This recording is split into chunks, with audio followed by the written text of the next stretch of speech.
The problem isn't that we have the right idea or the wrong idea, and that we need to be closed down because of that. It's the idea that we even have a voice.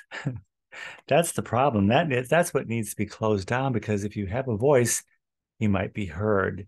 And if you're heard, you might be infiltrated and promote or endorse the wrong idea. I think we can see this is happening over and over again. Once you have a voice, you can be infiltrated, and that's just too dangerous. I was struck by that when they mentioned recently that President Trump, might have knowingly or unknowingly been a mouthpiece for the Russians. They just assumed he might have been, but they took into account that he might have been so dumb, as they described, that he might have unwittingly been mouthing a counter narrative. And the danger was not that he was for or against anything, but that he had an audience and he might be heard. That is really what they were going after.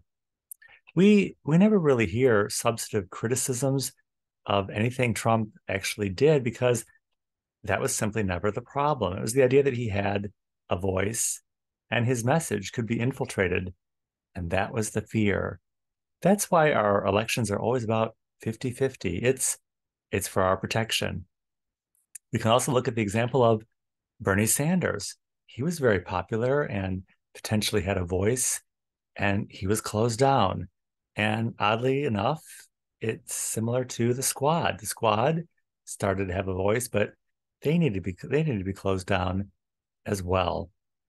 The only voice that isn't closed down is the liberal media. And that's not because they're pushing that or think that's the right direction. It's because they know that no one is listening to it. The liberal media can't be infiltrated and used as a mouthpiece for something counter because no one's listening to it. If you have a voice, you might be heard. We're not being fact checked to death, we're being silenced for our protection. It's the ultimate social safety net because basically the message is that we're just all too dumb to be alive. Welcome. Welcome to Conservative Coffee Hour. I'm Stanley Smith. For 2 years now on Conservative Coffee Hour, we've been dissecting various topics. At first, we were trying to keep a lid on kind of the conspiracy side of things, but now that's just all fair game because the conspiracy is all crossed over with the regular popular narrative. I heard this week from a friend that it was reported on NPR that aborted fetus cells are now present in the beef supply. This week, this was Martin Luther King in honor of Martin Luther King's celebration and remembrances. And Martin Luther, he was kind of a conspiracy because he had a dream. But does anyone dream today? Where did dreams and imagination, where did that go to? I suspect it went underground and found a life in the world of conspiracy. It's similar to my theory about inflation. I think that before our recent time of inflation, inflation was actually going into the stock market.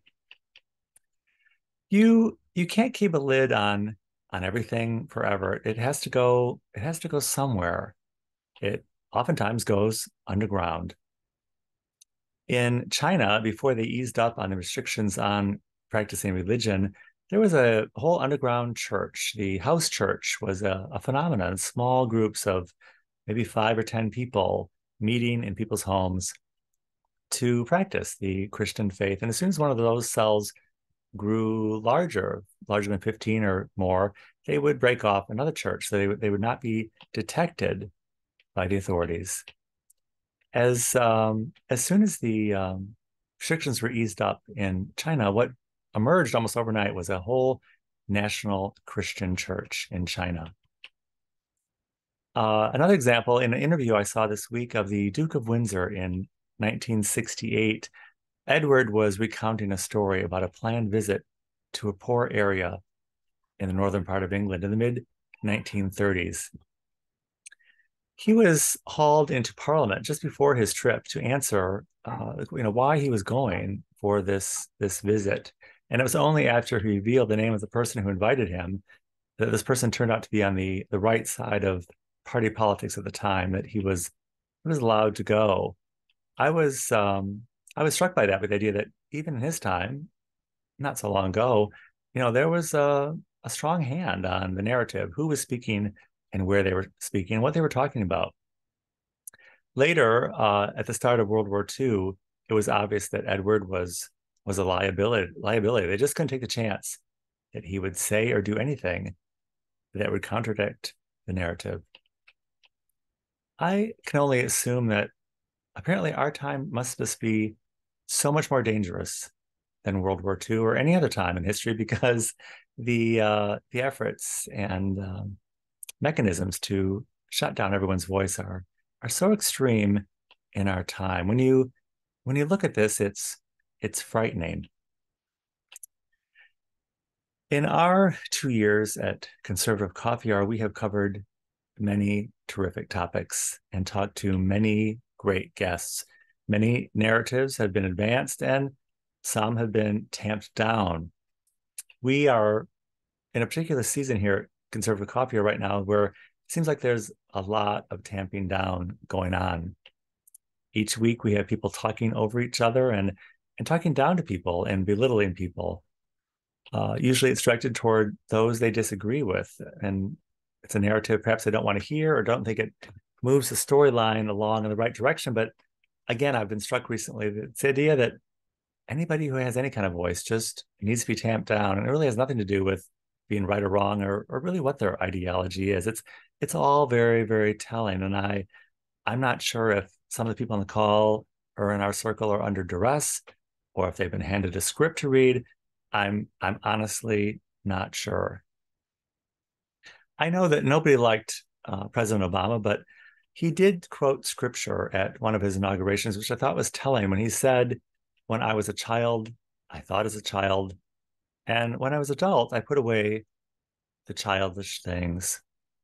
When we're children, they tell us about the Easter Bunny and Santa Claus, but when we become an adult, they tell us that all we need to do is vote Republican or Democrat. For whatever reason, I need to be out of town this weekend, so it provides a good opportunity to give a pause to Conservative Coffee Hour. Ordinarily, Conservative Coffee Hour is every Saturday at 10 a.m. Central Time on Zoom. I will include my email if you would like to be on the invite list, and I look forward to seeing you very, very soon.